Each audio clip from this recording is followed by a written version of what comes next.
Hello students, last class में हमने 7 questions complete कर लिए थे और मैंने आपको पहले 3 क्वेश्चंस जो हैं वो रिवाइज भी करवा के दिए थे लास्ट क्लास में। आज मैं क्वेश्चन नंबर 4 से स्टार्टिंग करूंगा। क्वेश्चन नंबर 4 to 7 हम पहले रिवाइज करेंगे और फिर मैं आगे वाले क्वेश्चंस पे बढ़ूंगा। तो देखते हैं भाई, क्वेश्चन नंबर 4 हमने क्या पढ़ा था। क्वेश्चन नंबर 4 में हमने पढ़ा था फैक्टर इनकम और ट्रांसफर इनकम में डिफरेंस। मैंने आपको बताया था कि अगर क्वेश्चन डिफरेंस की फॉर्म में आएगा तो आप इसी तरीके से आंसर लिख सकते हैं जैसे मैंने लिखवाया था, और अगर इंडिविजुअली क्वेश्चन आ जाए कि सिर्फ आप फैक्टर इनकम को एक्सप्लेन कीजिए या सिर्फ आप ट्रांसफर इनकम को एक्सप्लेन कीजिए, तो आप क्या करेंगे, आप इंडिविजुअली इन पॉइंट्स को जो है वहां पे पॉइंट फॉर्म में आंसर बना के लिख सकते हैं। फॉर एग्जांपल फर्स्ट पॉइंट आप मीनिंग लिखिए और मीनिंग आप एक्सप्लेन कीजिए फैक्टर इनकम का। फिर ऐसे ही नेचर, सेकंड पॉइंट आप नेचर की हेडिंग डालिए और उसका मीनिंग लिखिए। इस तरीके से आपके 6 पॉइंट्स दोनों ही केसेस में बन जाएंगे, चाहे फैक्टर इनकम का क्वेश्चन आए चाहे ट्रांसफर इनकम का। तो बात यह है कि भाई फैक्टर इनकम क्या होता है, फैक्टर इनकम क्या था, हमने क्या पढ़ा था। तो फैक्टर इनकम एक ऐसी इनकम होती है जो कि हमें फैक्टर ऑफ प्रोडक्शन से रिसीव होती है, land, labour, capital and enterprise से। यहाँ पे हमने एग्जाम्पल भी लिए थे इसी क्वेश्चन में। लास्ट पॉइंट जो था वो एग्जाम्पल्स का था। Rent, wages, interest and profit, ये हमारे जो हैं फैक्टर इनकम्स कहलाते हैं। ठीक है जी, तो ये हमारे फैक्टर इनकम्स हैं क्योंकि ये फैक्टर ऑफ प्रोडक्शन को प्रदान करके हमें रिसीव होते हैं। तो भाई factor income refers to income received by factor of production for rendering factor services in the production process. ठीक है, तो ये हो गई हमारी फैक्टर इनकम की डेफिनेशन। अब भाई बात यह है कि फैक्टर इनकम को हम नेशनल इनकम और डोमेस्टिक इनकम दोनों में इंक्लूड करते हैं। फैक्टर इनकम को हम नेशनल इनकम और डोमेस्टिक इनकम दोनों में इंक्लूड करते हैं। और ट्रांसफर इनकम को हम ना तो नेशनल इनकम में इंक्लूड करते हैं ना ही डोमेस्टिक इनकम में। ठीक है, neither in national income and nor in domestic income. ठीक है, ना तो नेशनल इनकम में इंक्लूड किया जाएगा ना तो डोमेस्टिक इनकम में। वैसे ट्रांसफर इनकम क्या होती है, तो भाई transfer income refers to income received without rendering any production services, without rendering any productive services in return. तो भाई बिना कोई सर्विसेज दिए जब हमें इनकम रिसीव हो जाती है, मतलब एक तरीके से फ्री फंड में पैसा मिल गया। ठीक है, कुछ करना नहीं पड़ा। फॉर एग्जांपल जैसे पॉकेट मनी हम लोगों को रिसीव होती है पेरेंट्स से, तो भाई हम लोग बदले में कुछ नहीं देते, हमें पॉकेट मनी मिल जाती है। ठीक है, या गवर्नमेंट हमें जब सब्सिडी देती है तो गवर्नमेंट हमसे कुछ बदले में लेती नहीं है, सिर्फ हमें सब्सिडी रिसीव हो जाती है। ठीक है, इसी तरीके से जब हम गवर्नमेंट को टैक्सेस पे करते हैं तो हमें बदले में डायरेक्टली कुछ रिसीव नहीं होता। तो जो टैक्सेस गवर्नमेंट को रिसीव हो रहे हैं वो भी गवर्नमेंट की ट्रांसफर इनकम है। तो ट्रांसफर इनकम एक ऐसी इनकम होती है जो कि वन साइडेड इनकम होती है। ठीक है, बदले में कुछ रिसीव नहीं होता। ठीक है, वन साइडेड होती है। अब भाई ये बात भी समझ में आ गई, ट्रांसफर इनकम जो है ये वन साइडेड इनकम है, समथिंग इन रिटर्न यहाँ पे हमें नहीं मिलता, और ये नेशनल इनकम डोमेस्टिक इनकम दोनों में ही एक्सक्लूड होती है। अगली बात है सोर्स। तो भाई देखो, जो हमारी फैक्टर इनकम है वो डोमेस्टिक टेरिटरी में ही हमें रिसीव हो सकती है, आउट ऑफ कंट्री से हमें ये इनकम इनकर नहीं होगी। रेंट जो है वो हमें विद इन कंट्री ही मिलेगा। ठीक है, रेंट, वेजेस, इंटरेस्ट और प्रॉफिट, ये जो हमारे फैक्टर्स इनकम थे ये हमें with in country he receive होंगे। आउटसाइड कंट्री से हमें अगर ये रिसीव होंगे तो वो फैक्टर इनकम नहीं कहलाते। ठीक है, क्योंकि आउटसाइड कंट्री से अगर वो रिसीव होंगे तो वो आउटसाइड कंट्री वाली जो लोकेशन है वो डोमेस्टिक टेरिटरी में इंक्लूड ही नहीं होगी। ठीक है, तो मतलब भाई फैक्टर इनकम का सोर्स जो है वो डोमेस्टिक टेरिटरी होता है। डोमेस्टिक टेरिटरी के अंदर अंदर अगर मैं जो है इस तरह की इनकम्स कमाऊंगा तो वो नेशनल इनकम और डोमेस्टिक इनकम में जोड़ी जाएंगी। अब भाई बात आती है ट्रांसफर इनकम की। तो ट्रांसफर इनकम डोमेस्टिक टेरिटरी की इनकम तो यहाँ पे आएगी ही आएगी, और फॉरेन कंट्रीज से अगर कोई इनकम इस तरह की आ रही है तो वो भी यहाँ पे इंक्लूड की जाएगी। तो it can be received either with in domestic territory of a country और फ्रॉम अब्रॉड। तो भाई अगर मुझे अब्रॉड से कोई गिफ्ट रिसीव हुआ तो वो भी ट्रांसफर इनकम है। ठीक है, वो भी एक ट्रांसफर इनकम है। ठीक है, उसको जो है नेशनल इनकम या डोमेस्टिक इनकम में इंक्लूड नहीं किया जाता। अगली बात है टाइप ऑफ कॉन्सेप्ट। तो भाई ये जो फैक्टर इनकम का कॉन्सेप्ट है ये बायलैटरल कॉन्सेप्ट है, दो तरफा कॉन्सेप्ट है, दोनों तरफ से जो है कंसीडरेशन एक दूसरे को दी जाती है। जबकि जो ट्रांसफर इनकम का कॉन्सेप्ट है ये यूनिलैटरल है, वन साइडेड है। अगर मैं गवर्नमेंट को टैक्स दे रहा हूं तो भाई बदले में गवर्नमेंट मुझे कुछ नहीं देगी, ठीक है, तो वन साइडेड है, ठीक है, वन साइड से पेमेंट दी जाती है और दूसरी साइड से जो है रिटर्न में कुछ नहीं दिया जाता। अब यहाँ पे रेसिपिएंट कौन होता है? फैक्टर इनकम के केस में रेसिपिएंट हाउस होल्ड्स होते हैं। ये जो रेंट, वेजेस और इंटरेस्ट और प्रॉफिट की इनकम है ये हाउस होल्ड्स को रिसीव होती है, जबकि ट्रांसफर इनकम हाउस होल्ड्स को भी रिसीव हो सकती है और गवर्नमेंट को भी रिसीव हो सकती है। यहाँ तक हमने ये चीज़ पढ़ी थी। उसके बाद एग्जाम्पल्स आप लोगों ने अच्छे से देख ही लिए थे। एग्जाम्पल्स यहाँ पे देखिए, rent, wages, interest and profit था। यहाँ पे taxes received by government, government से जो टैक्सेस गवर्नमेंट के द्वारा रिसीव किए जाते हैं वो गवर्नमेंट के लिए ट्रांसफर इनकम है। सब्सिडीज पेड बाय गवर्नमेंट, तो गवर्नमेंट के द्वारा जो सब्सिडीज जो पे की जाती हैं वो हमारे लिए ट्रांसफर इनकम है। स्कॉलरशिप्स जो मिलती हैं बच्चों को यूनिवर्सिटीज़ में या स्कूल्स में, तो भाई ये भी हमारी ट्रांसफर इनकम्स हैं। ओल्ड एज पेंशन है, अनएम्प्लॉयमेंट अलाउंसेज हैं या फिर पॉकेट मनी, ठीक है, ये सब हमारे यहाँ पे ट्रांसफर इनकम का पार्ट है। अब यहाँ पे हमने पढ़ा था कि ट्रांसफर इनकम दो प्रकार की होती है, करंट ट्रांसफर और कैपिटल ट्रांसफर। तो यहाँ पे चार बातें हमने पढ़ी थी, तो देखते हैं भाई। सबसे पहले करंट ट्रांसफर्स जो होते हैं ये जो हैं ये इनकम में से पे किए जाते हैं। Current transfers are made out of income, current transfers जो है वो इनकम में से पे किए जाते हैं। Whereas capital transfers are made out of wealth, जबकि ये संपत्ति में से पे किए जाते हैं, वेल्थ में से पे किए जाते हैं। भाई इनकम और वेल्थ में डिफरेंस होता है, मैंने लास्ट क्लास में बताया भी था, इनकम और वेल्थ में डिफरेंस होता है, ठीक है जी। तो यहाँ पे अगर मेरे फादर मुझे पॉकेट मनी दे रहे हैं तो वो अपनी इनकम में से देंगे, ठीक है, वो अपनी इनकम में से देंगे, तो वो करंट ट्रांसफर हुआ, ठीक है, पॉकेट मनी करंट ट्रांसफर हुआ। लेकिन अगर मेरा ब्रदर मुझे अपनी प्रॉपर्टी गिफ्ट कर देता है, अपनी हाउस प्रॉपर्टी गिफ्ट कर देता है, तो भाई ये उसकी वेल्थ थी, ये उसकी संपत्ति थी, उसने अपनी संपत्ति मुझे दे दी, तो ये कैपिटल ट्रांसफर हुआ, ठीक है। तो करंट ट्रांसफर जो है ये इनकम में से पे किए जाते हैं, जबकि कैपिटल ट्रांसफर्स वेल्थ में से पे किए जाते हैं। करंट ट्रांसफर जो है वो रेगुलर नेचर के होते हैं, बार बार पे किए जाते हैं। अगर मेरे फादर मुझे पॉकेट मनी देंगे तो वो बार बार मुझे देंगे, एक बार थोड़ी ना देंगे, मैं बार बार पैसा मांगूंगा पापा से, तो ठीक है। तो मतलब पॉकेट मनी जो है वो एक रेगुलर नेचर का यहाँ पे जो है इनकम मेरी हो गई, ठीक है, मुझे बार बार रिसीव होगी। लेकिन कैपिटल ट्रांसफर जो है ये इरेगुलर इनकम है हमारी, ठीक है। मेरे ब्रदर ने मुझे एक बार प्रॉपर्टी गिफ्ट की तो वो कोई मुझे बार बार प्रॉपर्टी गिफ्ट नहीं करेगा, ठीक है। आगे है करंट ट्रांसफर जो है वो कंजम्पशन पर्पस के लिए होते हैं। फादर से जो मुझे पॉकेट मनी रिसीव हुई उससे मैं कुछ ना कुछ खा पी लूँगा, मज़े करूँगा, ठीक है, तो ये कंजम्पशन पर्पस के लिए मैं खर्च कर दूंगा। लेकिन जो कैपिटल ट्रांसफर्स होते हैं ये कैपिटल फॉर्मेशन में यूज़ होते हैं, ये फर्दर प्रोडक्शन में यूज़ किए जा सकते हैं। मैं जो हाउस प्रॉपर्टी मुझे गिफ्ट में मिली उसको रेंट पे चढ़ा सकता हूँ, रेंटल इनकम कमा सकता हूँ, ठीक है। तो इसका मतलब मैं फर्दर प्रोसेस में उसको यूज़ कर सकता हूँ। अब यहाँ पे करंट ट्रांसफर के एग्जांपल दिए हैं, old age pension, gift, unemployment allowances etcetera. और कैपिटल ट्रांसफर्स के यहाँ पे example investment grant, capital gains tax और वॉर डैमेजेस एक्सेट्रा यहाँ पे दिए गए हैं।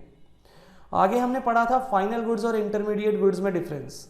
तो देखिए भाई फाइनल गुड्स का meaning, final goods are those goods which are used either for consumption और फॉर इन्वेस्टमेंट। तो ये बात हमने पढ़ी थी भाई, फाइनल गुड्स वो गुड्स होते हैं जो या तो कंजम्पशन के लिए यूज होते हैं या इन्वेस्टमेंट के लिए यूज होते हैं। यहाँ पे ब्रैकेट में एक इंपॉर्टेंट बात लिखी थी कि final goods are neither resold nor used for further transformation और फर्दर रिप्रोडक्शन, ठीक है।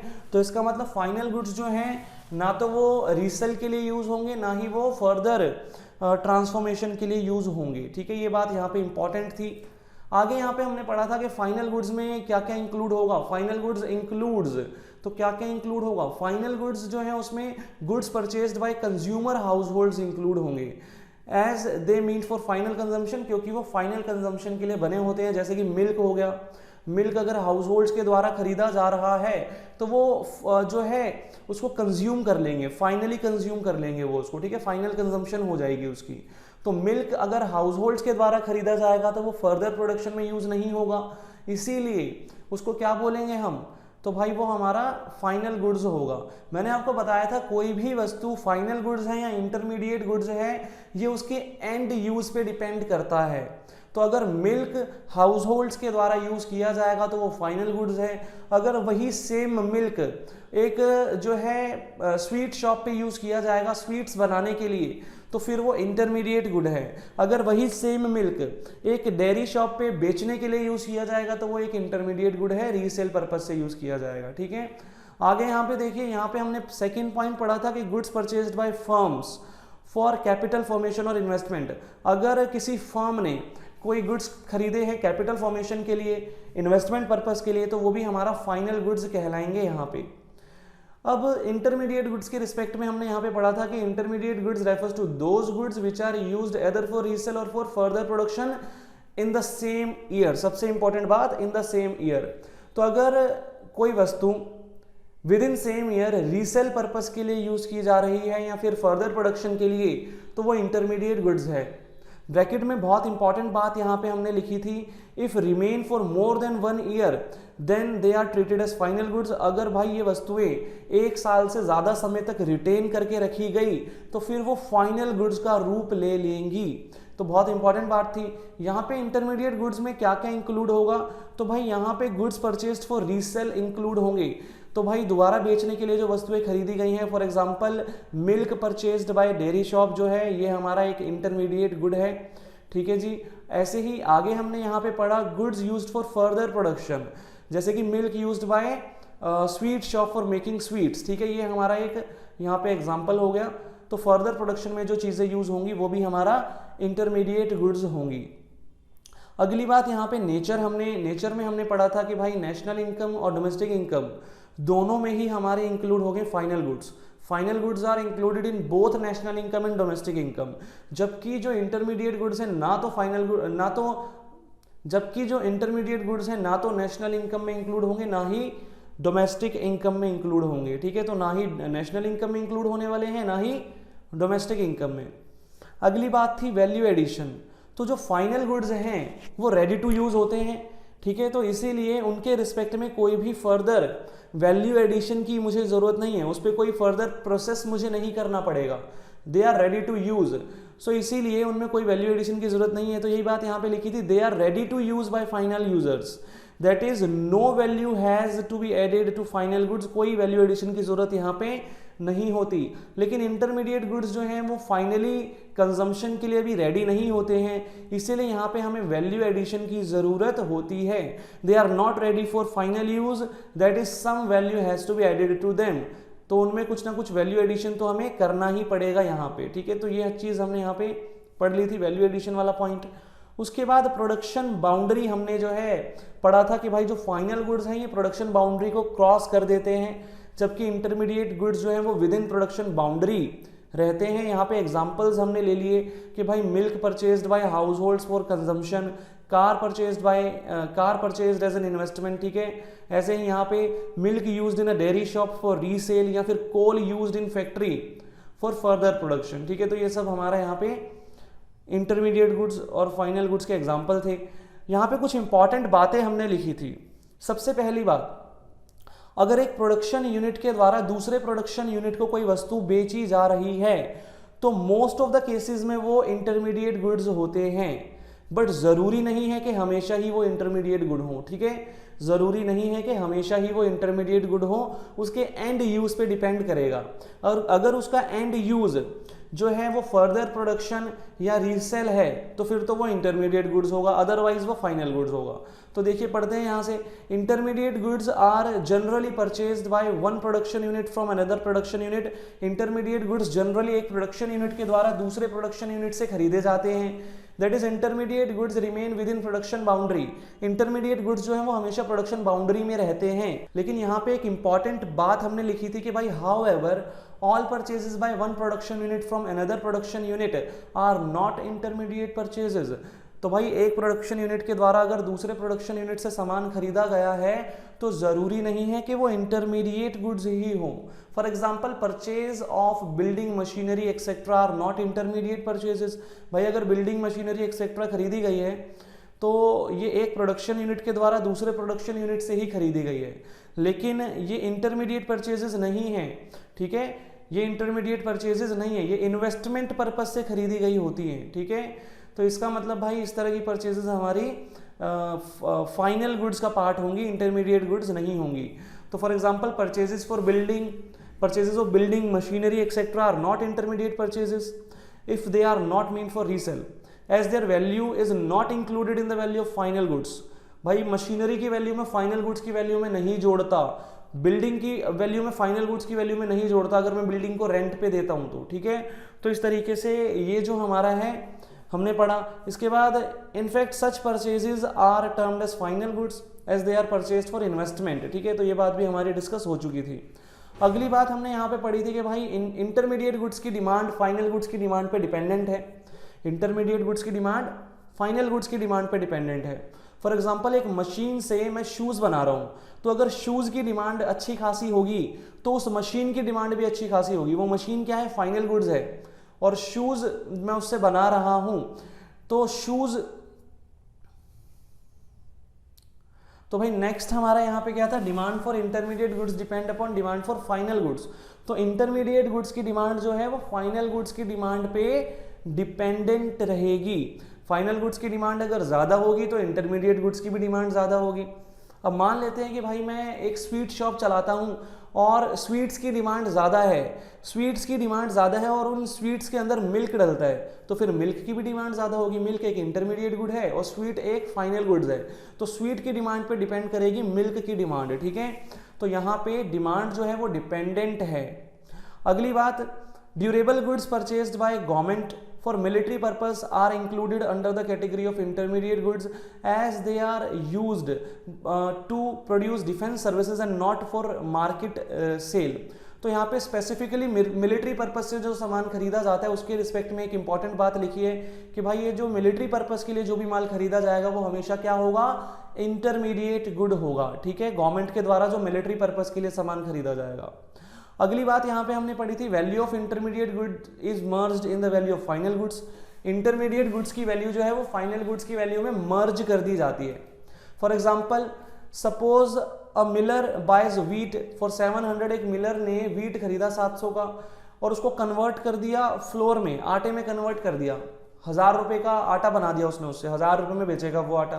तो इस 1000 रुपये में वो जो 700 रुपये व्हीट के थे वो भी तो इंक्लूडेड हैं, 700 रुपये भी तो इंक्लूडेड हैं। तो इसका मतलब फाइनल गुड्स की वैल्यू में इंटरमीडिएट गुड्स की वैल्यू मर्ज्ड होती है, जुड़ी हुई होती है, ठीक है जी। तो ये बात हमने यहाँ पे पढ़ ली थी और यही वजह है कि हम नेशनल इनकम में फाइनल गुड्स की वैल्यू को इंक्लूड करते हैं, इंटरमीडिएट गुड्स की वैल्यू को इंक्लूड नहीं करते, क्योंकि इंटरमीडिएट गुड्स की वैल्यू ऑलरेडी जुड़ी होती है फाइनल गुड्स के अंदर, ठीक है। So that's the reason. इसके बाद हमने प्रोडक्शन बाउंड्री को समझा था, तो ये आप देख लेना एक बार डायग्राम दोबारा से। ये हमने समझा था कि भाई विद इन दिस बाउंड्री अगर मेरी कोई आइटम रहेगी, विद इन दिस बाउंड्री अगर कोई गुड्स रहेंगे तो वो इंटरमीडिएट गुड्स होंगे, और जैसे ही गुड्स इस बाउंड्री को क्रॉस करेंगे तो वो फाइनल गुड्स बन जाएंगे। जैसे यहाँ पे कॉटन जो था, कॉटन और जो हमारा थ्रेड था, ये हमारा इंटरमीडिएट गुड था, इन दोनों ने प्रोडक्शन बाउंड्री क्रॉस नहीं की। लेकिन जो क्लॉथ था इसने प्रोडक्शन बाउंड्री क्रॉस कर दी, ठीक है। तो ये हमारा फाइनल गुड्स बन गया। अगली बात यहाँ पे प्रोडक्शन बाउंड्री हमने जो एक्सप्लेनेशन दी थी यहाँ पे, ये आप पढ़ लेना, यहाँ से इजी था।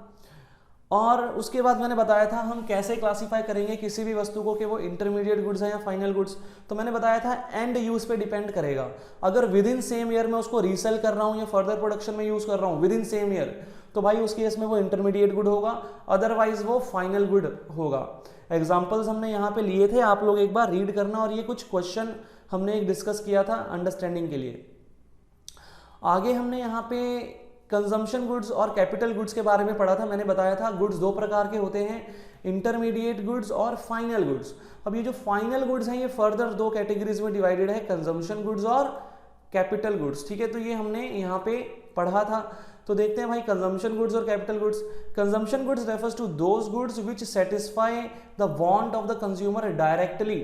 भाई कंजम्पशन गुड्स ऐसे गुड्स होते हैं जो कि डायरेक्टली कंज्यूमर की वांट्स को सेटिस्फाई करते हैं। For example bread, butter, shirt, ठीक है, खाने पीने की जितनी भी चीज़ें हैं, कपड़े वगैरह हो गए, ठीक है, टेलीविज़न, फर्नीचर एक्सेट्रा। तो हाउस होल्ड पर्पज से जो चीज़ें मतलब यूज़ की जाती हैं बेसिकली वो यहाँ पे इंक्लूड होंगी। यहाँ पे कुछ कैटेगरीज हमने पढ़ी थी कंजम्पशन गुड्स की, durable goods, semi durable goods, non durable goods and services. Durable goods क्या होते हैं? जिनको हम बार बार यूज कर सकते हैं over a long period of time. For example television, refrigerator etcetera, ठीक है, तो बार बार अगेन एंड अगेन हम इनका यूज कर सकते हैं over a period of time. Semi durable goods क्या होते हैं भाई? जिनको हम बार बार यूज तो कर सकते हैं बट बहुत लंबे टाइम तक नहीं कर सकते। इनका जो टाइम स्पैन है वो 1 ईयर तक सीमित होता है, 1 साल के अंदर अंदर जो है इनका यूज हम कर सकते हैं, उसके बाद ये यूजेबल नहीं रहते। जैसे कपड़े हो गए, क्रॉकरी हो गई, शूज हो गई एक्सेट्रा, ठीक है। अब नॉन ड्यूरेबल गुड्स क्या है? जो भाई सिंगल एक्ट में कंज्यूम हो जाते हैं, सिंगल एक्ट ऑफ कंजम्पशन में जो कंज्यूम हो जाते हैं, यूज हो जाते हैं। फॉर एग्जाम्पल मिल्क, ब्रेड, ठीक है, खाने पीने की जितनी भी चीजें हैं, फूड ग्रेन्स, पेपर एक्सेट्रा, ठीक है, जो 1 एक्ट ऑफ कंजम्पशन में जो है यूज हो जाते हैं completely. Services refer to an non material goods. Services एक नॉन मटेरियल गुड्स है और ये एक इंटेंजिबल एक्टिविटी है जिसको देखा नहीं जा सकता, छुआ नहीं जा सकता। टीचर की सर्विसेज, डॉक्टर की सर्विसेज, बैंक्स की सर्विसेज, चार्टर्ड अकाउंटेंट्स की सर्विसेज, ये सब यहाँ पे इंक्लूड होंगी, ये भी हमारे कंजम्पशन गुड्स का पार्ट हैं। अगली बात यहाँ पे कैपिटल गुड्स क्या है हमने पढ़ा था। तो capital goods are those final goods which help in production of other goods and secure services, ठीक है। यहाँ पे ये मैंने शब्द आपको बताया था, सर्विसेज आप कर लेना इसको, ये मिसप्रिंट था। तो भाई कैपिटल गुड्स ऐसे गुड्स होते हैं, ऐसे फाइनल गुड्स होते हैं जो कि अदर फाइनल गुड्स की प्रोडक्शन में हेल्प करते हैं। For example plant and machinery, equipment etcetera, ठीक है। तो ये ऐसे फाइनल गुड्स हैं जो दूसरे फाइनल गुड्स की प्रोडक्शन में हेल्प करते हैं। तो यहाँ पे कुछ इंपॉर्टेंट पॉइंट्स हमने पढ़े थे। सो पहला point, they are used in future for productive purposes and have expected life of several years. भाई ये जो हमारे कैपिटल गुड्स हैं ये फर्दर प्रोडक्शन में यूज होते हैं, लेकिन ये इंटरमीडिएट गुड्स नहीं है, इस बात का ध्यान रखना। लास्ट क्लास में बहुत अच्छे से एक्सप्लेनेशन दी थी मैंने। तो इसका जो लाइफ होती है वो सेवरल ईयर्स की होती है, थोड़ी लंबी लाइफ होती है, लगभग 5-6 साल की लाइफ होती है इनकी। They do not lose their identity in the production process. Production process में अपनी आइडेंटिटी लूज नहीं करते। इसका मतलब ये फाइनल गुड्स का पार्ट नहीं बन जाते, ठीक है। जैसे कि अगर मैं शुगर से स्वीट बनाता हूं तो वो शुगर स्वीट का पार्ट बन जाती है, उसमें मर्ज हो जाती है वो, ठीक है। तो वो तो इंटरमीडिएट गुड्स है। लेकिन मशीनरी से अगर मैं शूज बना रहा हूं तो वो मशीनरी शूज का पार्ट थोड़ी ना बन जाते हैं। तो इसका मतलब भाई वो जो मशीनरी है वो हमारा कैपिटल गुड्स है, वो इंटरमीडिएट गुड्स नहीं है। ये हमारा डिफरेंस है कैपिटल गुड्स और इंटरमीडिएट गुड्स के बीच में, ठीक है। So that is they do not gate merged in the production process. ये प्रोडक्शन प्रोसेस में मर्ज नहीं होते, ठीक है जी, फाइनल गुड्स का पार्ट नहीं बन जाते ये। भाई इस तरह के जो गुड्स होते हैं इनको रिपेयर और रिप्लेसमेंट की जरूरत पड़ती है over a period of time, ठीक है। डेप्रिशिएट होते हैं ये, तो इनको रिपेयर एंड रिप्लेसमेंट की जरूरत पड़ती है और इनकी डिमांड अदर गुड्स की डिमांड पे डिपेंडेंट होती है, जो वस्तुएं इनसे बनाई जाती है। तो अगर मैं एक मशीन से शूज बना रहा हूं तो शूज की डिमांड पे उस मशीन की डिमांड डिपेंडेंट होगी, ठीक है। ये चीज हमने पढ़ी थी। अब यहाँ पे बॉक्स के अंदर हमने पढ़ा था कि भाई एक प्रोड्यूसर के द्वारा जितने भी गुड्स बनाए जाते हैं, प्रोड्यूस किए जाते हैं, उनको टोटल में हम क्या बोलते हैं? प्रोड्यूसर गुड्स बोलते हैं। Producer goods, producer goods basically 2 types के होते हैं, सिंगल यूज प्रोड्यूसर गुड्स और capital goods. Single use producer goods क्या होते हैं भाई? It include raw material. ये रॉ मटेरियल यहाँ पे इंक्लूड होगा, मतलब ये इंटरमीडिएट गुड्स को इंक्लूड करेगा, जैसे कोल हो गया, वुड हो गया एक्सेट्रा, ठीक है। ये इंटरमीडिएट गुड्स है, ये कैपिटल गुड्स नहीं होते। इनको हम रिपीटेडली यूज नहीं कर सकते प्रोडक्शन प्रोसेस में, एक बार ही यूज होता है, ठीक है। जैसे मैंने शुगर जो है यूज की स्वीट्स बनाने में, तो अब वही शुगर मैं दोबारा से थोड़ी ना यूज कर सकता, वो तो स्वीट्स में मिल गई, ठीक है। तो वो सिंगल यूज प्रोड्यूसर गुड्स हो गया। कैपिटल गुड्स क्या है भाई? कैपिटल गुड्स एक ऐसी वस्तु है जो कि मैं बार बार यूज कर सकता हूँ प्रोडक्शन प्रोसेस में, रिपीटेडली उसको मैं यूज कर सकता हूँ। So it includes fixed assets like plant and machinery which can be repeatedly used in the production process. So it can be said that all capital goods are producer goods, but all producer goods are not capital goods. सारे के सारे capital goods producer goods का part तो होंगे, लेकिन सारे के सारे producer goods जरूरी नहीं है capital goods हों, क्योंकि उसमें कुछ single use producer goods भी हो सकते हैं. अगली बात यहाँ पे हमने पढ़ी थी कि भाई कैसे क्लासीफाई किया जाएगा कि कोई वस्तु कंजम्पशन गुड्स है या कैपिटल गुड्स है, तो भाई ये चीज़ भी उसके एंड यूज़ पे डिपेंड करेगी, अल्टीमेट यूज़ पे डिपेंड करेगी। एग्जाम्पल यहाँ पे हमने लिया था, अ machine purchased by house hold is a consumption good.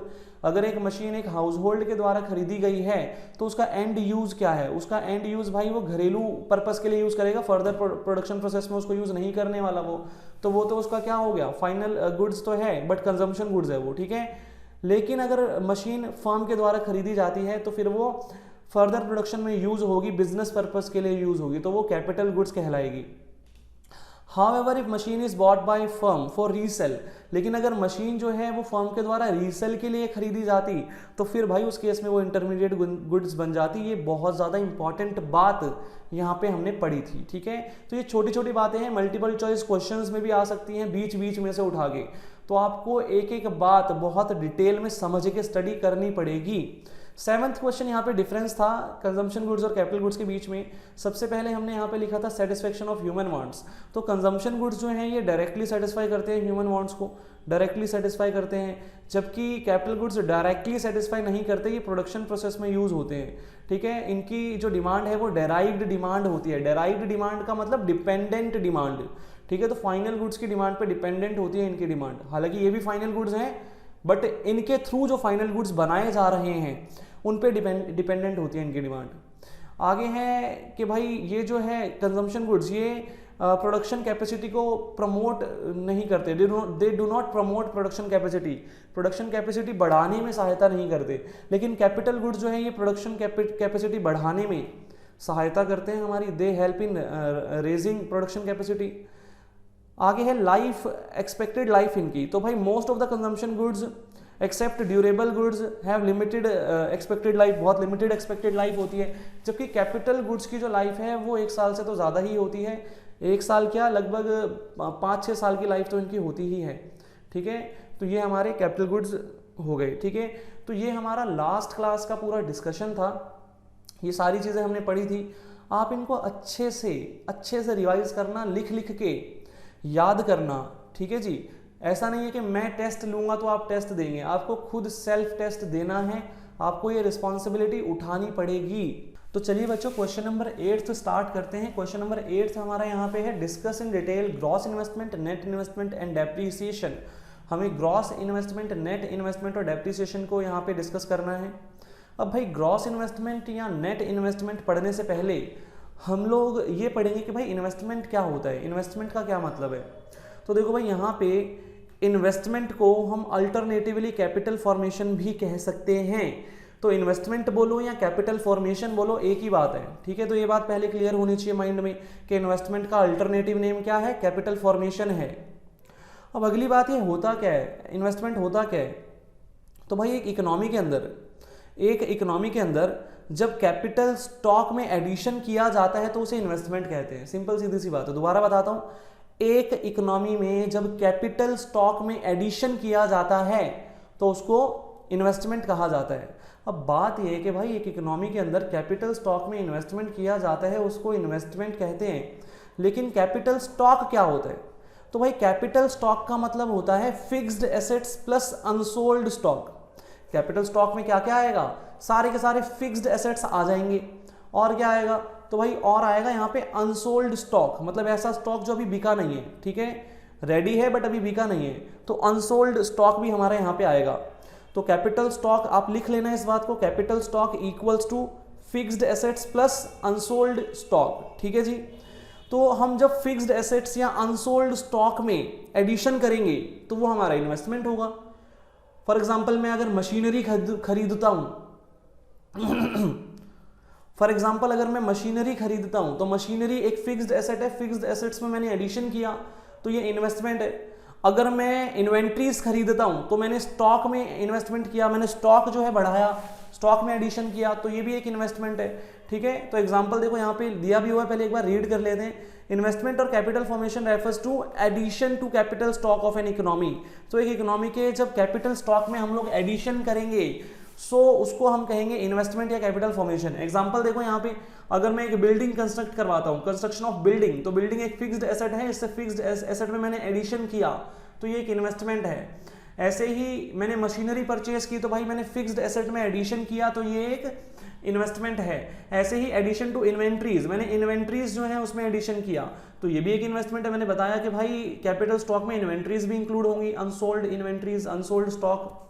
अब भाई इन्वेस्टमेंट दो तरह की होती है, ग्रॉस इन्वेस्टमेंट और नेट इन्वेस्टमेंट। तो सबसे पहले हम लोग यहाँ पे ग्रॉस इन्वेस्टमेंट क्या होता है ये समझेंगे। तो देखो भाई, gross investment is addition to the stock of capital before making allowance for depreciation, ये यहाँ पे डेफिनेशन लिखी हुई है। तो ग्रॉस इन्वेस्टमेंट एक ऐसी इन्वेस्टमेंट होती है जिसमें से मैंने डेप्रिसिएशन माइनस नहीं किया होता। मैंने आपको एक चीज समझाई थी, कैपिटल स्टॉक में फिक्स्ड एसेट्स भी आते हैं और अनसोल्ड स्टॉक भी आता है। अब ये जो फिक्स्ड एसेट्स हैं ये पड़े पड़े डेप्रिशिएट नहीं होंगे क्या, इनकी वैल्यू डेप्रिशिएट होती है ना। तो अगर मैं इनकी वैल्यू में से डेप्रिशिएशन लेस ना करूं तो वो ग्रॉस इन्वेस्टमेंट कहलाएंगे, और अगर मैं डेप्रिशिएशन को माइनस कर दूं, लेस कर दूं, तो फिर वो नेट इन्वेस्टमेंट कहलाएंगे। सिंपल सीधी सी बात है, ठीक है।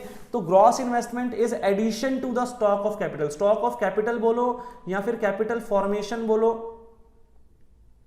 स्टॉक ऑफ कैपिटल बोलो या फिर कैपिटल स्टॉक बोलो, एक ही बात है, ठीक है। तो यहाँ पे मैं स्टॉक ऑफ कैपिटल या कैपिटल स्टॉक जो है दोनों एक ही बात है, दोनों शब्दों को मैं यूज यहाँ पे कर सकता हूं। तो gross investment is addition to capital stock भी यहां पे हम लिख सकते हैं स्टॉक ऑफ कैपिटल की जगह, ठीक है।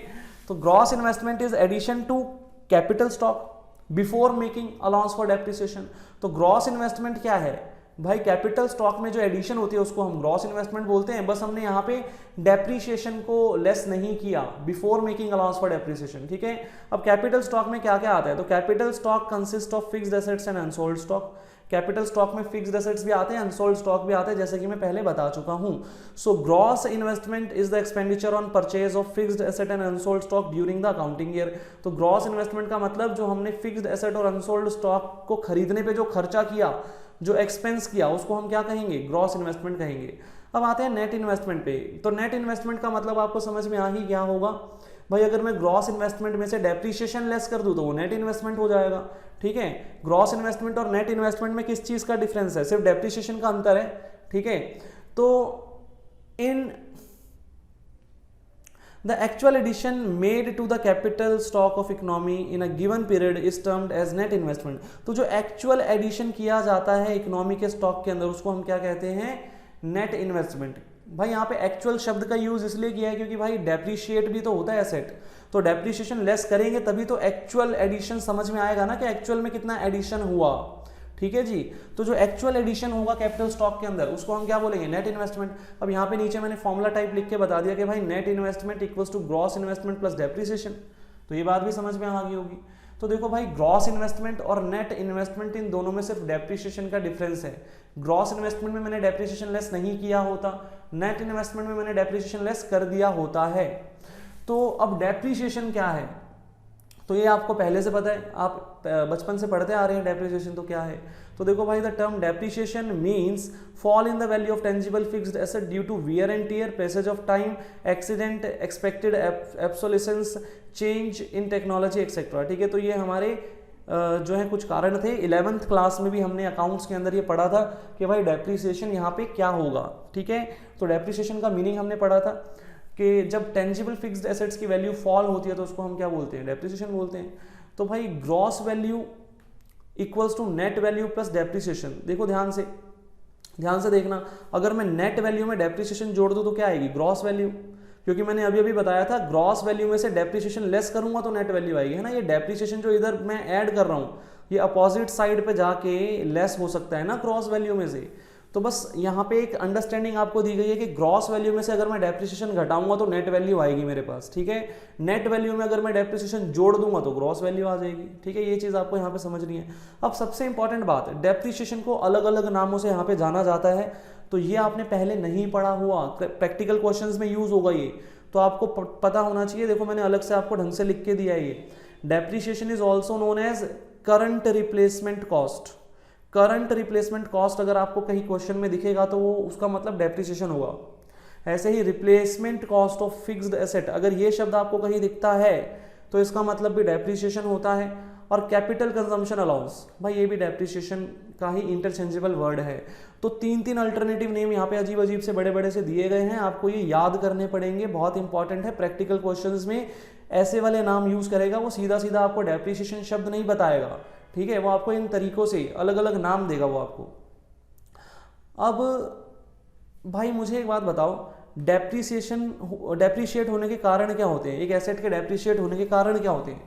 तो भाई आपको मैंने ऑलरेडी पढ़ा रखा है, वियर एंड टियर, एब्सोलिसेंस, ठीक है, पैसेज ऑफ टाइम, ठीक है, ये 11th क्लास में हमने पढ़ा था, तो ये आप खुद से पढ़ेंगे, लिखा हुआ मैंने डू योर सेल्फ, ये मैं नहीं कराऊंगा, बच्चों वाली चीज़, ठीक है, 11th क्लास की कॉपी में देख लेना, वहाँ पे करा रखा होगा, या अकाउंट्स की बुक में भी होगा आपके पास, ठीक है।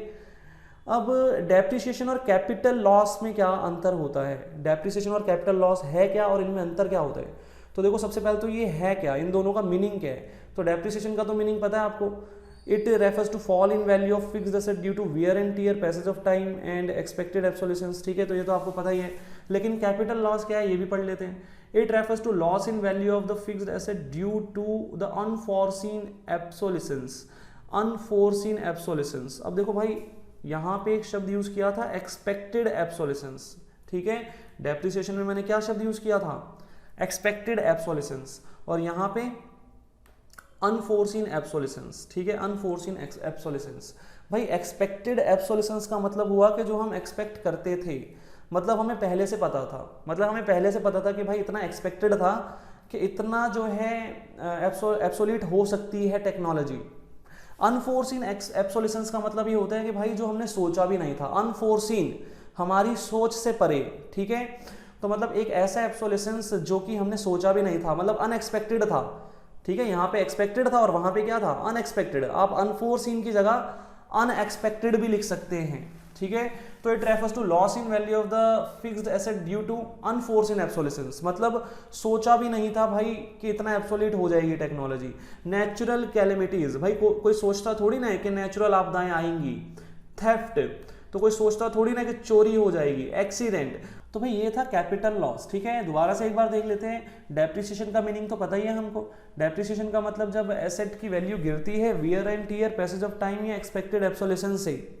लेकिन कैपिटल लॉस क्या होता है, जब अनफोर्सीन सर्कमस्टांसेस हो जाते हैं, भाई आपदा आ गई, चोरी हो गई, एक्सीडेंट हो गए, ठीक है, या अनफोर्सीन एब्सोल्यूशंस, मतलब एक्सपेक्टेड ही नहीं था और टेक्नोलॉजी एकदम से चेंज हो गई, ठीक है, तो ये कैपिटल लॉस होता है हमारा। तो अनएक्सपेक्टेड जो लॉसेज होते हैं ना उनको कैपिटल लॉस बोलते हैं, जो एक्सपेक्टेड फॉल इन वैल्यू है वो डेप्रिसिएशन कहलाता है, ठीक है। तो ये हमारा चेंज है दोनों में। अब देखो प्रोविजन फॉर लॉस, भाई डेप्रिसिएशन होगा एसेट, ये मुझे पहले से पता होता है तो मैं उसके लिए प्रोविजन बना देता हूँ। Provision is made for replacement of asset as it is an expected loss, मुझे पहले से एक्सपेक्टेड होता है कि हाँ भाई लॉस होगा, इसलिए मैं प्रोविजन बना देता हूँ। बट ये जो कैपिटल लॉसेज है ना, ये अचानक होते हैं, अचानक से कोई नेचुरल कैलेमिटी आ गई, उससे मेरे एसेट का नुकसान हो गया, या अचानक से चोरी हो जाती है, एक्सीडेंट हो जाते हैं, अचानक से टेक्नोलॉजी में चेंज आ गया, तो मतलब यहाँ पे मैं प्रोविजन नहीं बना पाऊंगा, यहाँ पे मेरे पास टाइम ही नहीं अवेलेबल होगा प्रोविजन बनाने का, ठीक है। तो ये अनएक्सपेक्टेड लॉसेज हैं, no such provision is made in case of capital loss as it is an unexpected loss. अगली बात, जो डेप्रिसिएशन है ये प्रोडक्शन प्रोसेस को हैम्पर नहीं करते, प्रोडक्शन प्रोसेस में बाधा नहीं डालते। एसेट डेप्रिशिएट होता रहता है साल दर साल, बट प्रोडक्शन चलती रहती है। लेकिन अगर कैपिटल लॉसेज होंगे तो प्रोडक्शन प्रोसेस में बाधा आएगी, कोई नेचुरल कैलेमिटी आ जाती है तो प्रोडक्शन प्रोसेस रुक जाएगा, चोरी हो जाती है, एसेट ही चोरी हो गया, मशीन ही चोरी हो गई तो प्रोडक्शन रुक जाएगी, एक्सीडेंट्स हो जाते हैं तो प्रोडक्शन रुक जाती है। तो यहाँ पे प्रोडक्शन प्रोसेस में एक हिंड्रेंस आएगा, एक बाधा आएगी। तो ये हमारा डिफरेंस था डेप्रिसिएशन और कैपिटल लॉस में।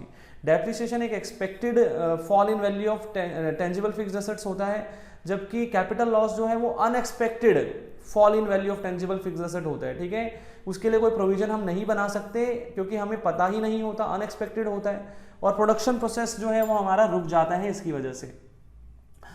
अब अगली बात हमारे पास यहाँ पे है कि what is net indirect tax, NIT short में यहाँ पे हम बोलेंगे नेट इनडायरेक्ट टैक्स। तो भाई इनडायरेक्ट टैक्सेस क्या होते हैं, ये तो आपको मैंने 11th क्लास में ही पढ़ा दिया था। इनडायरेक्ट टैक्सेस क्या होते हैं, जिसमें बर्डन और लेवी जो है वो डिफरेंट पर्सन्स पे होता है। GST पढ़ाते टाइम आपको सबसे पहले यही बात मैंने आपको सिखाई थी कि जब बर्डन ऑफ टैक्स और levy of tax different persons पे होगा तो वो इनडायरेक्ट टैक्स कहलाएगा। टैक्स का बर्डन उस व्यक्ति पे होता है जिसकी जेब से टैक्स का पैसा जाता है, और टैक्स लेवी उस व्यक्ति पे होता है जिसकी रिस्पॉन्सिबिलिटी होती है उस टैक्स को गवर्नमेंट को डिपॉजिट करवाने की। तो भाई जब बर्डन और लेवी डिफरेंट पर्सन्स पे होंगे तो वो इनडायरेक्ट टैक्स होगा, ये हम पढ़ चुके हैं। अब भाई नेट इनडायरेक्ट टैक्स क्या है, इनडायरेक्ट टैक्स तो समझ में आता है, बट नेट इनडायरेक्ट टैक्स क्या है। तो भाई इनडायरेक्ट टैक्स में से अगर मैं सब्सिडीज माइनस कर दूं तो वो नेट इनडायरेक्ट टैक्स कहलाता है। अब एक बात सुनना, गवर्नमेंट जो है हमसे इनडायरेक्ट टैक्सेस वसूलती है, गवर्नमेंट हमसे इनडायरेक्ट टैक्सेस वसूलती है, लेकिन हमें सब्सिडीज भी तो देती है, सब्सिडीज भी तो देती है। तो गवर्नमेंट हमसे कुछ पैसा लेती है और बदले में कुछ पैसा देती भी तो है। तो नेट वो हमसे कितना पैसा ले लेती है उसको हम बोलते हैं नेट इनडायरेक्ट टैक्सेस। तो इनडायरेक्ट टैक्सेस में से अगर मैं सब्सिडीज जो हमको मिलती है गवर्नमेंट से वो लेस कर दूं तो अल्टीमेटली नेट इनडायरेक्ट टैक्सेस हमारे पास आ जाएगा, मतलब गवर्नमेंट का नेट रिवेन्यू। ठीक है, गवर्नमेंट का नेट रिवेन्यू, गवर्नमेंट हम पे जो खर्चा करती है वो हटा देते हैं हम उसमें से। ठीक है, तो यही चीज यहाँ पे लिखी है, देखो net indirect taxes refers to the difference between indirect taxes and subsidies. ठीक है, इनडायरेक्ट टैक्सेस और सब्सिडीज के बीच का जो अंतर है, जो डिफरेंस है, उसको नेट इनडायरेक्ट टैक्सेस कहा जाता है। यहाँ पे मैंने आपको एक इक्वेशन के थ्रू भी ये चीज बताई है। तो net indirect taxes equals to indirect taxes minus subsidies. अब अगली बात देखो, यहाँ पे कुछ कंपोनेंट्स हमें दिए गए हैं, component of net indirect taxes. भाई यहाँ पे दो ही कंपोनेंट्स हैं, इनडायरेक्ट टैक्सेस और सब्सिडीज। ठीक है, नेट इनडायरेक्ट टैक्सेस के दो कंपोनेंट्स हैं, जैसा आप फॉर्मूला में देख सकते हैं ऊपर, इनडायरेक्ट टैक्सेस और सब्सिडीज। तो इनडायरेक्ट टैक्सेस क्या होते हैं ये हमें ऑलरेडी पता है। Indirect taxes are those taxes which are imposed by the government on production and sale of goods and services. For example GST, it increase the price of product in the market. भाई ये जो taxes हैं इनकी वजह से जो product है वो महंगा हो जाता है मार्केट में। सब्सिडी क्या है? Subsidy means economic assistance given by the government to the firms and households with a motive of general welfare. तो सब्सिडी का मतलब भाई जब गवर्नमेंट इकोनॉमिक असिस्टेंस देती है, सहायता देती है फर्म्स को और हाउस होल्ड्स को जनरल वेलफेयर के मोटिव से, तो ये हमारी सब्सिडी कहलाता है। It is also termed as economic assistance and financial assistance. इसको भाई इकोनॉमिक असिस्टेंस या फाइनेंशियल असिस्टेंस भी कहा जाता है। सब्सिडी का अल्टरनेटिव नेम है ये, तो याद रखना भाई। इससे हमारी कमोडिटी का जो मार्केट प्राइस है वो रिड्यूस हो जाता है। ठीक है, it reduces the market price of the commodity. तो इनडायरेक्ट टैक्सेस से मार्केट प्राइस बढ़ता है, जबकि सब्सिडी से मार्केट प्राइस घटता है। इस बात का ध्यान रखना।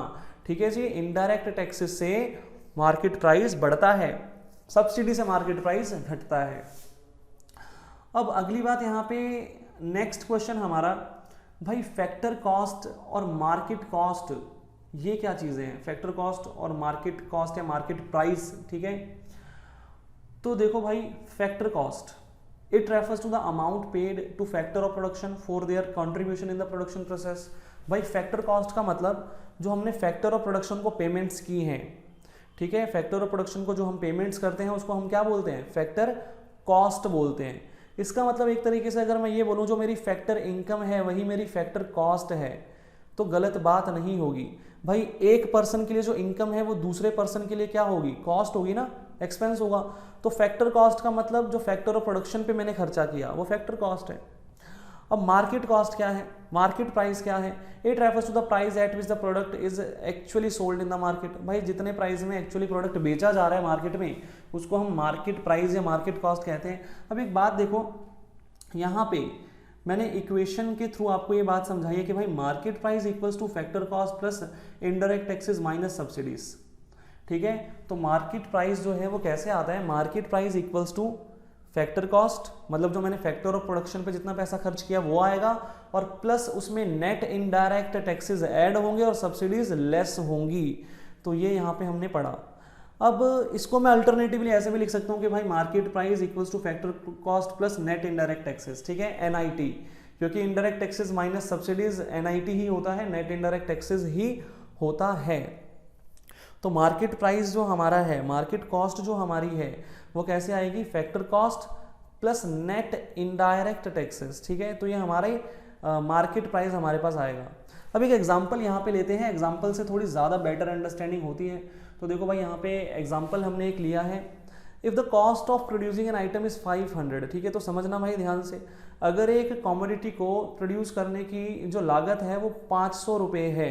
ठीक है, कॉस्ट ऑफ प्रोडक्शन 500 है, and the government levies GST 10%, और गवर्नमेंट जो है उस पर 10% का जीएसटी लगा देती है। Then the price of the product will increase to 550। तो भाई उस प्रोडक्ट का प्राइस कितना हो जाएगा? 550 हो जाएगा, 550 हो जाएगा, due to net indirect taxes, sorry due to indirect taxes. तो भाई 500 रुपये का प्रोडक्ट था, उस पर 10% का जीएसटी लगा दिया तो वो 550 का हो गया। यहाँ तक की बात समझ में आ गई। अगली बात देखो, if the government grant a subsidy of 10 rupees then the price of the product fall to 540। अब गवर्नमेंट जो है इस प्रोडक्ट पे 10 रुपये की सब्सिडी दे देती है, तो वो प्रोडक्ट कितने का हो जाएगा, 540 का हो जाएगा ना, सब्सिडी मिल गई इस वजह से। In the above example 500 is the factor cost and 540 is the market price. तो ये जो एग्जाम्पल था इसमें 500 रुपये जो था वो फैक्टर कॉस्ट थी और जो 540 था ये मार्केट प्राइस था। अब एक बात समझना ध्यान से, 500 रुपये की वस्तु थी, कॉस्ट ऑफ प्रोडक्शन 500 की थी, कॉस्ट ऑफ प्रोडक्शन 500 की थी, तो जो मैंने फैक्टर ऑफ प्रोडक्शन पे खर्चा किया होगा वो 500 था, ठीक है। तो ये तो मेरा फैक्टर कॉस्ट आ गया, ठीक है, जितना फैक्टर ऑफ प्रोडक्शन पे मेरा खर्चा हुआ। अब इसमें मैंने इनडायरेक्ट टैक्सेस को ऐड किया तो 550 हो गया और सब्सिडीज को लेस कर दिया तो 540 हो गया। तो ये जो 540 आया ये मार्केट प्राइस है, मार्केट में ये चीज इतने की बिकती है, ठीक है जी, मार्केट में ये चीज इतने की बिकती है, तो ये मार्केट प्राइस है उसका, मार्केट कॉस्ट या मार्केट प्राइस बोल सकते हैं हम। The concept of market price and market cost does not apply in two sector economy. भाई मल्टीपल चॉइस क्वेश्चन वाली बात है कि भाई टू सेक्टर इकोनॉमी में एमपी और एफसी का कॉन्सेप्ट अप्लाई नहीं होता। एमपी और एफसी का कॉन्सेप्ट जो है ये टू सेक्टर इकोनॉमी में अप्लाई नहीं होता। क्यों नहीं होता? क्योंकि भाई यहाँ पे गवर्नमेंट सेक्टर इन्वॉल्व ही नहीं है, यहाँ पे सिर्फ हाउस होल्ड और फर्म्स है ना। जब गवर्नमेंट है ही नहीं तो टैक्सेस कौन वसूलेगा, ठीक है जी, सब्सिडी कौन देगा? तो यहाँ पे इसलिए ये एफसी और एमपी का जो कॉन्सेप्ट है ये नहीं यहाँ पे इंक्लूड किया गया। वैसे आपको एक बात समझ में आई होगी कि एमपी जो है, एमपी का एग्जिस्टेंस एनआईटी पे डिपेंडेंट है।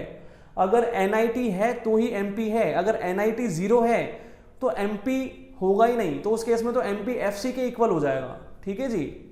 तो मतलब एमपी का एग्जिस्टेंस एनआईटी पे डिपेंडेंट है, ये बात यहाँ पे हमने समझी। अब ये सारी बातें ना आपकी प्रैक्टिकली यूज होंगी और आपको जितना जितना ये अंडरस्टैंडिंग अभी हो रही है उससे बहुत ज़्यादा अंडरस्टैंडिंग आपको प्रैक्टिकल क्वेश्चंस करके होने वाली है, ठीक है। तो आप बस गो थ्रू करें इसको एक बार। आगे देखते हैं भाई। अब आगे क्वेश्चन नंबर 12 है, what is meant by net income from abroad, NFIA. NFIA क्या होता है?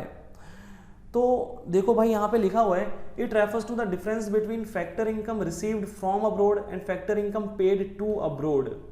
अब देखो भाई ऐसा होता है कि हमारे देश के हाउस होल्ड्स दूसरे देश के लोगों को, फॉरेनर्स को फैक्टर सर्विसेज प्रोवाइड करते हैं, तो उसके रिस्पेक्ट में जो इनकम रिसीव होती है वो क्या है? Factor income received from abroad.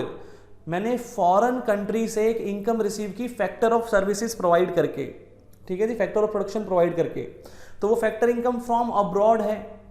इसी तरीके से फैक्टर इनकम टू अब्रॉड क्या है?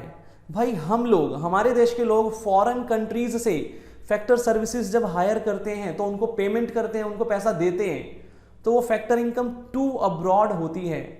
तो भाई फैक्टर इनकम फ्रॉम अब्रॉड का मतलब आपको समझ में आ गया और फैक्टर इनकम टू अब्रॉड का मतलब भी समझ में आ गया, ठीक है। जो हमें इनकम रिसीव होगी फॉरेन से वो फैक्टर इनकम फ्रॉम अब्रॉड है। हम जब अपने फैक्टर ऑफ प्रोडक्शन जो है वो प्रोवाइड कराएंगे और उसके बदले में पैसा ले लेंगे तो वो फैक्टर इनकम फ्रॉम अब्रॉड है। लेकिन जब हम फॉरेन कंट्रीज के फैक्टर ऑफ प्रोडक्शन को यूज करेंगे और बदले में पैसा देंगे तो वो factor income paid to abroad है। अब इन दोनों के बीच का जो डिफरेंस होता है ना उसको हम एनएफआईए बोलते हैं, net factor income from abroad, ठीक है। तो net factor income from abroad का मतलब होता है factor income from abroad minus factor income to abroad. भाई ये जो चीजें हैं ना ये प्रैक्टिकली यूज होंगी, ये फॉर्मूलाज जो हैं ये प्रैक्टिकली यूज होंगे। तो net factor income from abroad का मतलब factor income from abroad minus factor income to abroad. तो NFIA equals to factor income from abroad, जो मुझे बाहर से इनकम रिसीव हुई माइनस जो मैंने बाहर दे दिया पैसा, ठीक है। तो वो net factor income from abroad आ गया मेरे पास। नेट मेरे पास कितना पैसा आया वो आ जाएगा। अब भाई फैक्टर इनकम फ्रॉम अब्रॉड क्या है उसको देखो यहाँ पे एक्सप्लेन कर रखा है थोड़ा। Factor income from abroad is income earned by normal residents. भाई हमारे देश के जो नॉर्मल रेजिडेंट्स के द्वारा इनकम अर्न की जा रही है, ठीक है। तो factor income from abroad is income earned by normal resident of a country from the rest of the world in the form of wages and salaries, rent, interest, dividend and retained earning. तो मतलब भाई अपने factor of production provide करके जो मुझे income receive होगी वो मेरी फैक्टर इनकम फ्रॉम अब्रॉड है। अब फैक्टर इनकम टू अब्रॉड क्या है? Factor income to abroad is the factor income paid to the normal resident of the other country. जो दूसरे देशों के नॉर्मल रेजिडेंट्स को जो हम पैसा दे देते हैं, नॉन रेजिडेंट्स को मतलब, ठीक है, for their factor services with in the economic territory. तो हमारी इकोनॉमिक टेरिटरी में जो हमें वो सर्विसेज प्रोवाइड कर रहे हैं उनके बदले में जो हम उनको पैसा दे देते हैं, तो वो हमारी फैक्टर इनकम टू अब्रॉड है, हमने उनको पैसा दे दिया, ठीक है। NFIA is important in estimating domestic income and national income. भाई अब ये हम पढ़ क्यों रहे हैं, NFIA हम पढ़ क्यों रहे हैं, क्योंकि भाई NFIA जो है net factor income from abroad जो है ये डोमेस्टिक इनकम और नेशनल इनकम में इंक्लूड होता है, ठीक है। तो NFIA जो है बहुत इंपॉर्टेंट यहाँ पे कॉन्सेप्ट है जो डोमेस्टिक इनकम और नेशनल इनकम निकालने में मदद करेगा। नेशनल इनकम देखो यहाँ पे कैसे आती है, national income equals to domestic income plus factor income from abroad minus factor income to abroad, ठीक है। या मैं अल्टरनेटिवली कह सकता हूँ कि भाई national income equals to domestic income plus NFIA, क्योंकि NFIA ही तो होता है factor income from abroad minus factor income to abroad. तो factor income from abroad minus factor income to abroad की जगह सीधा मैंने क्या लिख दिया यहाँ पे, NFIA लिख दिया, तो एक ही बात है। तो अल्टरनेटिवली हम ऐसे भी लिख सकते हैं। तो ये फॉर्मूला है, नेशनल इनकम कैसे निकलेगी, नेशनल इनकम निकालने का formula domestic income plus NFIA। NFIA positive भी हो सकता है, नेगेटिव भी हो सकता है और जीरो भी हो सकता है, ये बात भी ध्यान में रखनी पड़ेगी आपको।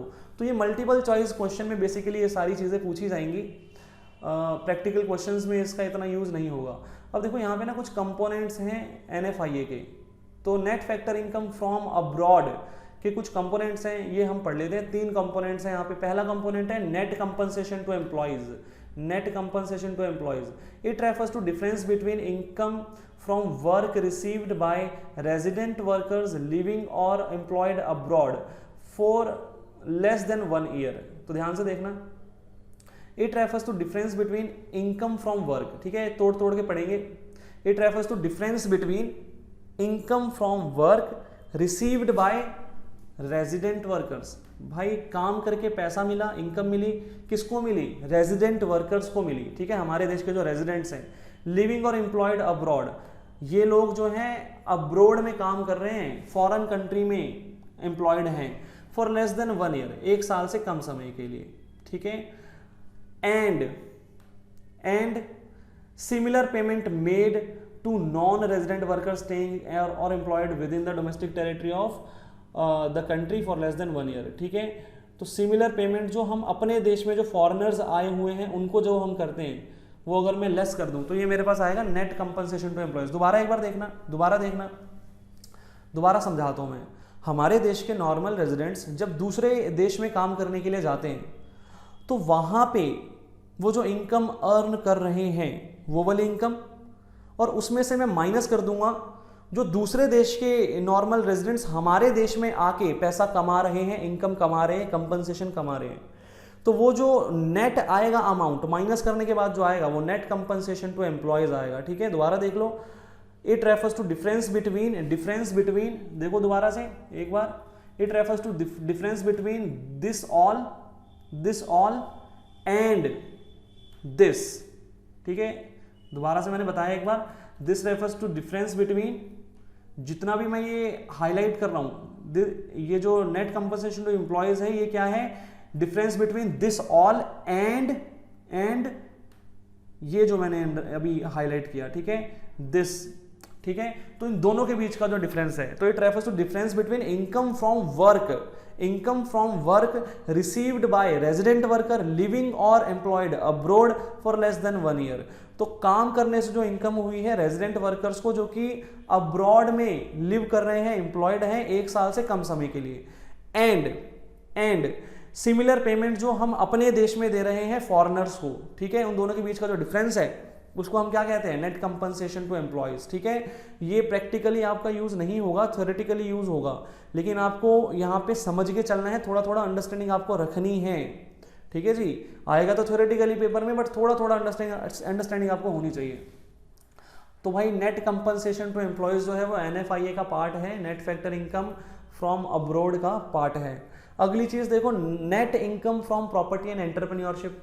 तो नेट इनकम जो प्रॉपर्टी और एंटरप्रेन्योरशिप से होती है वो भी यहाँ पे इंक्लूड होगी। देखो भाई, it refers to difference between income from property and entrepreneurship in the form of rent, interest and dividend received by the resident of the country and similar payment made to the non resident, ठीक है। तो हमारे देश के residents को जो property और entrepreneurship से इनकम हो रही है उसमें से अगर मैं लेस कर दूं, जो फॉरेनर्स को हमारे देश के अंदर सिमिलर इनकम रिसीव हो रही है, तो ये मेरी नेट इनकम आ जाएगी फ्रॉम प्रॉपर्टी एंड एंटरप्रेन्योरशिप। ठीक है जी। तो जो फॉरेनर्स हमारे देश में ऐसे इनकम कमा रहे हैं वो मैं एक्सक्लूड कर दूंगा, क्योंकि तो वो तो फॉरेनर्स ले गए ना, वो तो फॉरेनर्स ले गए, तो इसलिए उसको एक्सक्लूड कर देंगे। Third point, net retained earning. It refers to difference between retained earning of resident companies locating abroad and retained earning of non-resident companies located within the domestic territory of our country. तो भाई ये क्या है, retained net retained earning क्या है? It refers to the difference between retained earning of resident companies located abroad. तो हमारे देश की कंट्रीज जो रेजिडेंट कंट्रीज हैं, कंपनीज हैं, रेजिडेंट कंपनीज हैं जो कि अब्रोड में लोकेटेड हैं, दूसरे देशों में लोकेटेड है, उनकी जो रिटेन्ड अर्निंग है उसमें से मैं माइनस करूंगा हमारे देश के अंदर जो नॉन रेजिडेंट कंपनीज है, मतलब जो फॉरेन कंपनीज हैं, उनकी जो रिटेन्ड अर्निंग है।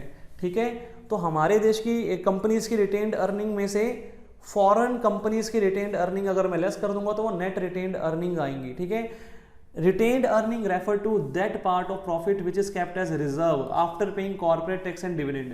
तो retained earning का मतलब भाई जो पैसा मैंने रिजर्व के तौर पे रख लिया, टैक्सेस वगैरह पे करने के बाद, डिविडेंड वगैरह पे करने के बाद जो पैसा बच गया वो retained earning होता है। तो हमने 3 कंपोनेंट पढ़े, net compensation to employees, net compensation of employees, net income from property and entrepreneurship and net retained earning. अब ये जो चीज़ें हमने पढ़ी है ना, इनको और ज़्यादा डिटेल में हम लोग करेंगे जब हम प्रैक्टिकली करेंगे। अभी आपको बहुत ज़्यादा अच्छे से समझ में नहीं आया होगा, ये प्रैक्टिकली जब करेंगे तो पूर्ण रूप से समझ में आएगा, एकदम बढ़िया तरीके से समझ में आएगा। अभी आपको सिर्फ इतना समझना है कि भाई NFIA में क्या क्या आता है। तो NFIA जो है net income from abroad minus net income to abroad, एक तो ये फॉर्मूला है NFIA का, और दूसरा फॉर्मूला यहाँ पे मैंने आपको दिया, देखो NFIA equals to net compensation of employees plus net income from property and entrepreneurship plus net retained earning. तो आपके पास दो फॉर्मूलाज यहाँ पे NFIA के मैंने आपको यहाँ पे लिख के दिए हैं। तो आपको बस इन चीज़ों पे फोकस करना है, फॉर्मूलाज पे भी फोकस करना है, और बाकी बातें बाद में हमारी जब प्रैक्टिकली करेंगे तो बहुत बढ़िया तरीके से होगी। तो यहाँ पे एक नोट दिया है कि NFIA is zero in closed economy as such economy does not deal with the rest of the world. तो एक ऐसी इकोनॉमी जो क्लोज्ड इकोनॉमी है, क्लोज्ड इकोनॉमी का मतलब एक ऐसी इकोनॉमी जो रेस्ट ऑफ द वर्ल्ड से डील नहीं करती, उसका NFIA हमेशा क्या होगा, जीरो होगा, क्योंकि भाई net factor income from abroad भी जीरो होगी, net factor income to abroad भी जीरो होगी। वो अब्रॉड से डील ही नहीं करते, ठीक है, अब्रॉड से डील ही नहीं करते, तो उनका NFIA क्या होगा, जीरो होगा। ठीक है, तो ये हमारा लास्ट क्वेश्चन था। अब आपको जितनी भी चीज़ें मैंने आज पढ़ाई हैं, ये ज़्यादातर जो आज वाले क्वेश्चंस थे ये प्रैक्टिकल ओरिएंटेड थे, खासकर क्वेश्चन नंबर 10, 11 और 12 जो थे ना, ये प्रैक्टिकल कॉन्सेप्ट से ओरिएंटेड क्वेश्चंस हैं। प्रैक्टिकली करके ज़्यादा समझ में आती है ये बातें, ठीक है, लेकिन आपको इनको अपने माइंड में रखना है, इस थ्योरी को माइंड में रखना है। वैसे हालांकि जब मैं प्रैक्टिकल क्वेश्चंस कराऊंगा तब मैं एक बार दोबारा ये रिवाइज करवाऊंगा आपको, ठीक है, ताकि एक बेटर अंडरस्टैंडिंग हो। लेकिन आपका काम ये है कि आपको माइंड में ये बातें ना समझ के, जितना जितना समझ में आता है उतना आपको माइंड में बिठा के रखनी है। जब हम प्रैक्टिकल क्वेश्चंस करेंगे तो बहुत बढ़िया तरीके से ये बातें सारी कवर हो जाएंगी। और उसके अलावा जो चीज़ें थी वो तो आपको थ्योरेटिकली, प्योर थ्योरी वाली जो चीज़ें थी वो तो समझ में आ ही गई होंगी। अब चैप्टर कंप्लीट हो चुका है, एक कंप्लीट रिवीजन आप इसकी लगाना, अच्छे से रिवाइज करना। नेक्स्ट क्लास में मैं इसका नेक्स्ट चैप्टर स्टार्ट करूंगा, प्रैक्टिकल ओरिएंटेड चैप्टर है, वहां पे ये सारे कॉन्सेप्ट्स यूज होंगे, ठीक, जितने भी हमने पढ़े ना ये सारे कॉन्सेप्ट्स यूज होंगे हमारे। तो आज हम इतना ही करते हैं, यहीं पे कंप्लीट करते हैं, आज की क्लास हम खत्म करते हैं।